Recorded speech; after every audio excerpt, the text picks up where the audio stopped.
Skema piramida adalah suatu kejahatan. Ini harus ditegaskan.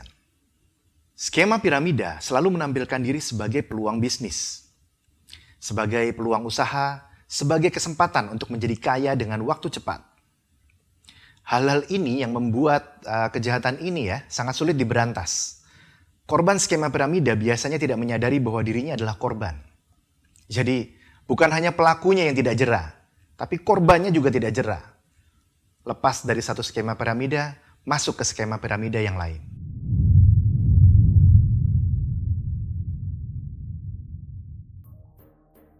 Video ini adalah bagian pertama dari seri Perlindungan Hukum bagi Korban Kejahatan Skema Piramida dalam Hukum Pidana di Indonesia. Pada bagian pertama ini, akan disampaikan mengenai kategorial skema piramida dan mengapa dia berbahaya.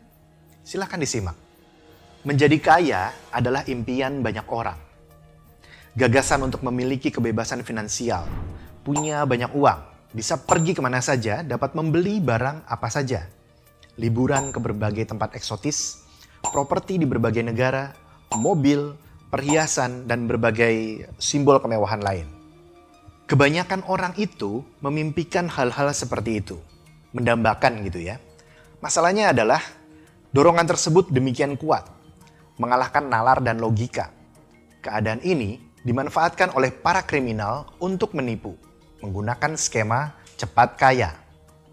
Indonesia merupakan negara yang melarang praktik skema piramida. Hal ini diatur dalam pasal 9 Undang-Undang Perdagangan. Seperti ini.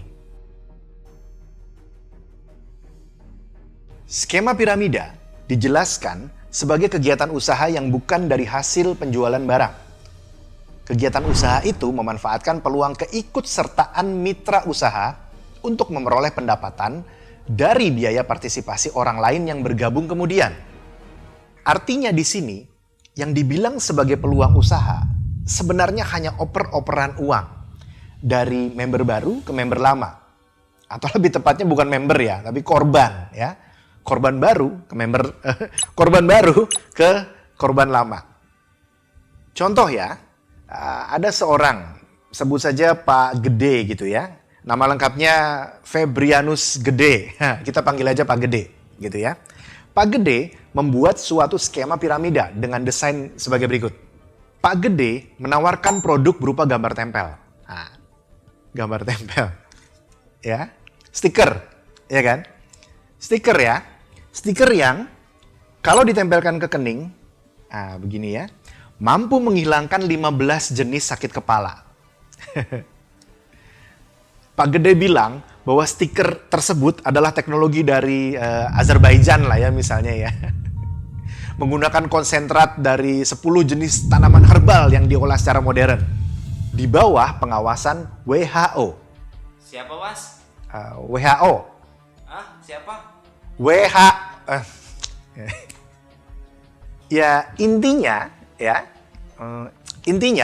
stiker ini adalah produk dengan unique selling point yang luar biasa.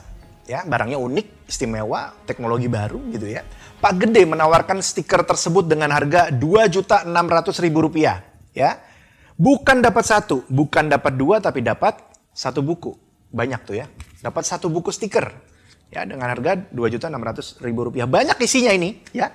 Ini pusing tanggal tua seumur hidup juga aman gitu ya, langsung lega pakai stiker ini. Atau pusing nyiapin sidang promosi juga mungkin bisa hilang gitu ya. Oke, balik ke ilustrasi ke gambar. Oke. Jadi, Pak Gede menjual stiker penghilang sakit kepala seharga 2,6 juta. Tapi siapa yang mau beli? Ya? Iya, oke lah. Stikernya hasil teknologi baru. Tapi kan Paramex juga bisa, ya kan? 3.100 ya dapat 4, isinya 4 gitu. Sakit kepala aman. Karena yang pernah sakit kepala tahu ya, gitu ya. Baik. Pak Gede memerlukan daya tarik tambahan supaya orang mau beli stikernya. Jadi Pak Gede buat sistem begini. Kalau seseorang beli dari Pak Gede, dia akan jadi pemilik hak usaha. Ya, sebutannya hak usaha. Sebut aja misalnya Bapak Kapuk gitu ya. Nama lengkapnya siapa? Kapuk Mandraguna gitu ya misalnya ya. Untuk menjadi reseller stiker ya. Nanti kalau ada orang lain lagi mau beli ya bisa lewat Bapak Kapuk. Belinya di Pak Gede, tapi melalui Bapak Kapuk. Untuk setiap pembelian baru, Bapak Kapuk akan terima 400.000. Jadi misalnya, ya, ilustrasi. Misalnya Bapak Dani mau beli stiker. Sama Pak Kapuk dibilang, kenapa hanya beli stiker? Ikut aja dalam bisnis ini. Bayar 2,6 juta, dapat stiker 1 buku, dapat hak usaha. Pak Dani mau. Dari 2,6 juta, ya, yang berasal dari Pak Dani tadi, Pak Kapuk dapat 400.000. Sisanya 2,2 juta masuk ke Pak Gede. Pak Gede selalu mengatakan bahwa ini adalah bisnis jaringan. Karena kalau Pak Kapuk bisa membuat jaringan pemilik hak usaha ya di bawahnya, kiri dan kanan begitu, nanti akan ada bonus ya. Kalau Pak Kapuk bisa mengajak orang seperti Pak Dani, sebanyak 128 orang misalnya di kiri, lalu 128 orang di kanan begitu ya.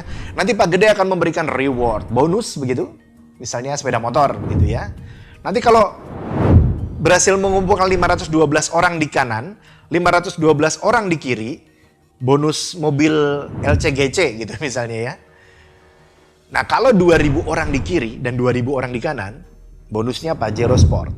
Pak Kapuk yang kemudian tergiur, lantas mengupayakan mencari sebanyak mungkin orang baru untuk membeli hak usaha di bisnis Pak Gede. Apa ya nama bisnisnya, sebut aja PT Better gitu ya. PT lebih baik ya kan. Ya, misalnya PT Better. Nah, Pak Kapuk begitu ya, mencari anggota sebanyak mungkin karena tergiur bonus tadi. Pak Dani juga begitu ya, jadi sibuk mencari anggota baru daripada menjual stiker. Hingga pada akhirnya Pak Kapuk, Pak Dani ya selalu mengatakan bayar 2,6 juta, dapat hak usaha dan bisa dapat Pajero Sport. Sekarang kita ulas skemanya ya. Perhatikan bahwa setiap transaksi 2,6 juta, Pak Gede mendapat 2,2 juta dan hanya memberikan 400.000 ke dalam sistem. Ketika nanti Pak Gede memberikan Pajero Sport, 2.000 di kiri, 2.000 di kanan, berarti 4.000 begitu ya. Dikali 2,2 juta matematikanya di sini ya. Gitu ya. Sama dengan 8.000 juta rupiah. Jadi setelah dapat 8 triliun, dicarikan oleh Pak Kapuk, Pak Dani, dan para member-membernya ya, uang itu dicarikan dari luar begitu. Pak Gede hanya perlu mengeluarkan 1 Pajero Sport seharga 500 juta. Dan untuk 1 orang bisa mendapatkan Pajero Sport, maka dia harus mengajak berapa tadi? 4.000 orang, ya kan? 4.000 orang untuk dibujuk membeli stiker. Sorry, bukan. Membeli hak usaha. Hak usahanya supaya apa? Supaya dapat Pajero Sport lagi juga. Yang berarti mereka harus mengajak 4.000 orang masing-masing loh ya.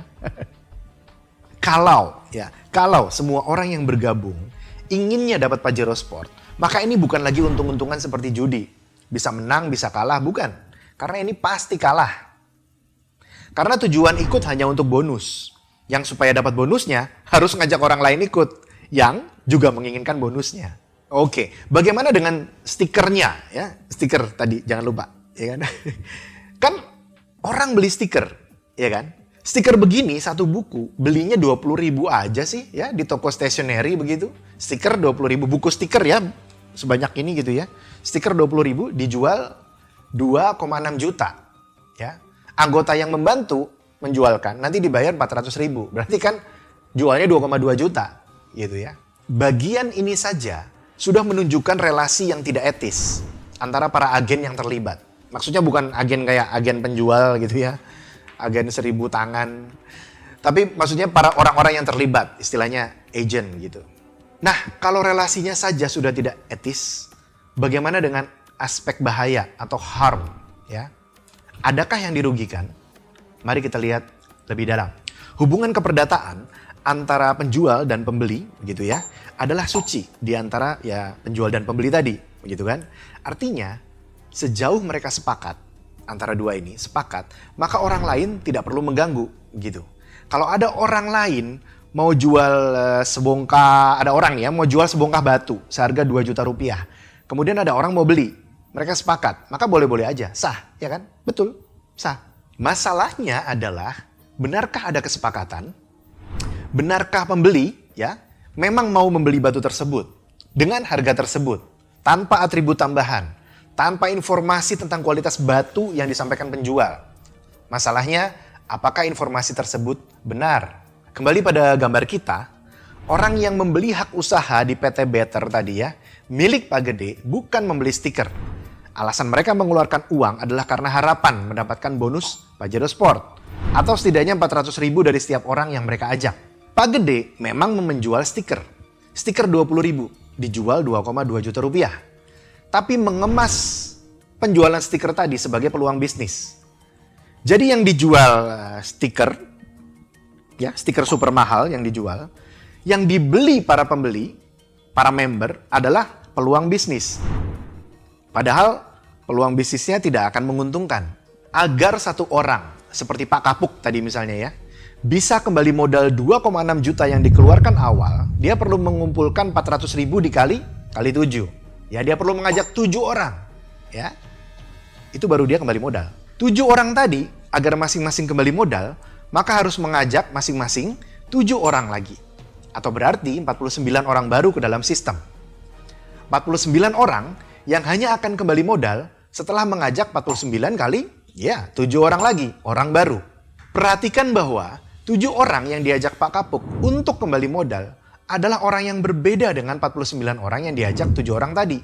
Berbeda lagi dengan 49 kali 7 orang baru lagi. Dalam seluruh proses tersebut, Pak Gede, ini ya Pak Gede, adalah satu-satunya orang yang diuntungkan. Sementara seluruh sistem, seluruh orang dalam sistem harus memberikan uang. Harus mencarikan uang masuk ke dalam sistem untuk Pak Gede. Model relasi ini bukanlah model bisnis. Ini bukan bisnis, melainkan tipu daya. Model relasi yang demikian tidak memiliki ketahanan untuk berkembang. Tidak akan berkembang, kecuali dengan cara predatori, memangsa uang dari anggota baru.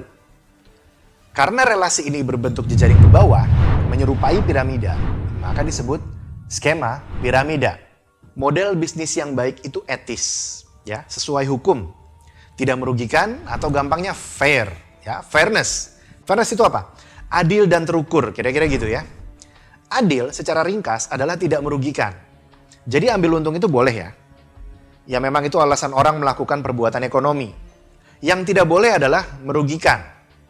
Menguntungkan di satu orang tidak selalu harus merugikan di orang lain. Ya, maka disebut saling menguntungkan. Nah, kalau ada orang yang dirugikan dalam proses menguntungkan diri tadi, itu sudah tidak adil namanya. Ya, itu adil. Kemudian sekarang terukur. Itu adalah ketika semuanya jelas dan dijelaskan, tidak dikaburkan, tidak disamarkan sebagai hal lain. Ya, stiker tidak disamarkan sebagai peluang bisnis. Air alkali tidak dikemaskan sebagai penuh khasiat dewata, begitu ya.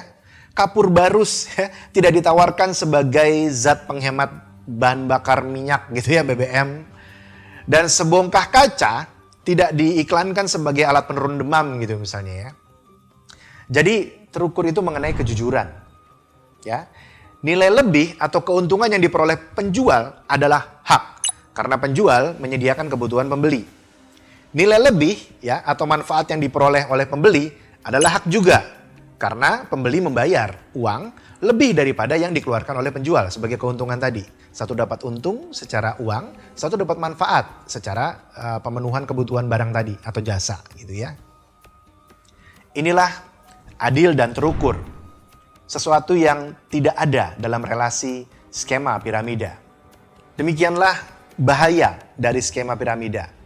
Itulah alasan mengapa skema piramida dilarang dan diberi atribut sanksi pidana oleh hukum Indonesia. Sebenarnya banyak sih negara-negara yang juga melarang skema piramida, menetapkan sebagai perbuatan kriminal.